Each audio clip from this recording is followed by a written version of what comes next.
yung kay Doc William na video, no?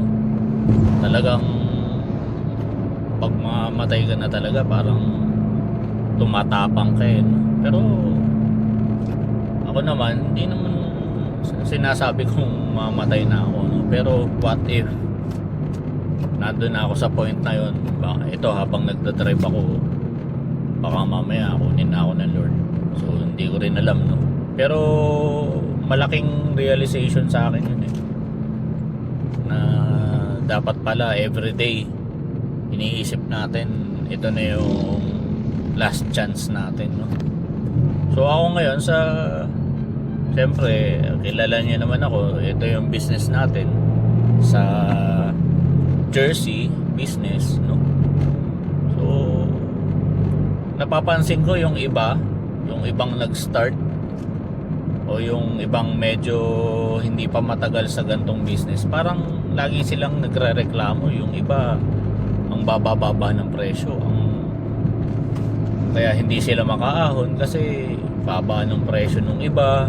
So talagang meron pa ako nakikita, meron nga akong talagang kakompetensya din sa lugar namin, meron pa binibigay 550. So may pumupunta sa shop, sasabihin, ay doon 550 lang, tapos sa inyo 900 pinakamababa, no? So sinasabi na lang namin, sige doon na lang po kayo magpagawa. Pero though feeling namin na wawalan kami ng customer, kaya lang hindi ganun ang mindset dapat, Ang mindset dapat natin, paano tayo makakakuha ng customer na magbabayad doon sa price na talagang value ng produkto mo. So ganun ang mindset, hindi yung kukuha tayo ng customer na price 550 okay na. So parang ano pang trabahong gagawin ko doon?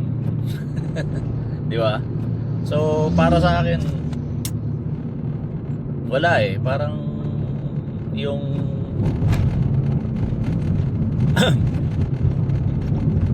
yung industry ng gantong klaseng trabaho, ng gantong mga produkto natin, parang hindi ko naman sinasabi yung binababoy ng iba, no? Kaya lang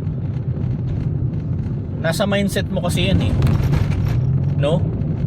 Kahit anong gawin mo, talagang may magbababa at magbababa ng presyo. Ngayon, yun yung labanan nila, Ngayon, ang laban ko is yung merong mas magaling sa akin, no? May mas magaling sa akin na gumawa ng produkto na yon. So ang mindset ko, yun ang kalaban ko. Hindi ko kalaban yung mga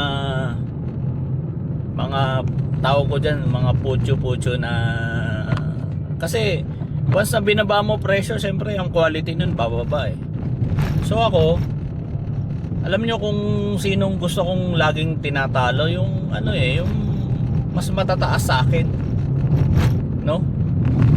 Meron akong mga nakikita sa group, sa sublimation groups. Talaga pag nakikita ko, ay ganda ng gawa nito, talaga nilalike ko. Meron pa minsan mini-message ko, bumibili ako ng produkto nila, and wala akong pakialam kung magkano yung produkto nila, kasi alam ko maganda. So kung titingnan mo rin yung mindset ng buyer na marunong talaga, no? Di sila bibili ng putyo-putyo. Pero syempre, nasa tayo, nasa marami tayong mga customer na syempre nagtitipid. Gusto nila magkaroon lang ng uniforme. So pwede kayong mamili ng customer nyo. Lagi naman tayo may choices, Kung gusto nyo dun sa war na yon, dun sa pababaan ng presyo, doon kayo lumaban. Pwede naman. O kung gusto kayo dun, kung ang gusto nyong kalaban halimbawa mga Adidas, Nike, doon tayo makipaglaban. Although wala pa ako doon sa kalingkingan ng mga sinabi kong brand, pero ganun dapat ang mindset, So sana yung point ko is merong makakuha sa inyo. Hindi ko alam kung paano nyo magigets, pero maghanap kayo ng laban na kukunti lang kayo.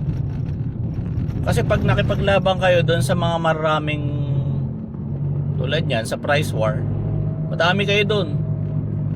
Ako sa quality war ako lalaban. Ayoko kasing nauungusan ako doon sa part ng sa parteng yun eh. Sa price war pwede ako makipaglaban dyan, walang problema. Pero syempre ibababa ko quality. Kasi binaba mo yung presyo eh. Natural, bababa mo yung quality. So pili lang kayo ng laban mga pre. So sa mga ka-jersey natin dyan, sa mga nagsisimula, piece of advice lang. Ako nga ano eh, bakit kahit yung presyo ko 1,100, dami pa rin bumibili, hindi pa rin kami nawawalan ng customer. So pili lang kayo mga ka-jersey, no?